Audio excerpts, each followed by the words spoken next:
कुलजी station शहर में बरसाती पानी निकाल न थियण खिलाफ एसडीपी के सॾ ते मुख़्तलिफ़ सियासी समाजी तंज़ीमुनि के अॻवाननि पारां रैली कढी ऐवान सहाफ़त प्रेस क्लब के अॻियां एहतिजाजी मुज़ाहिरो कयो वियो।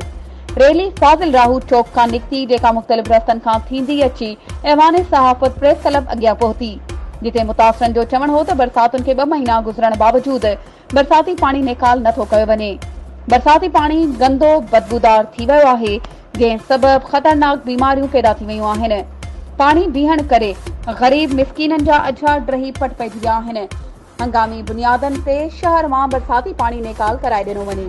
वधीक ख़बरुनि ऐं अपडेट्स जे लाइ असांजे चैनल खे सब्सक्राइब कयो ऐं हा, बेल आइकन खे प्रेस करणु न विसारिजो त जीअं असांजी हर नई अचण वारी वीडियो तव्हां ताईं पहुची सघे।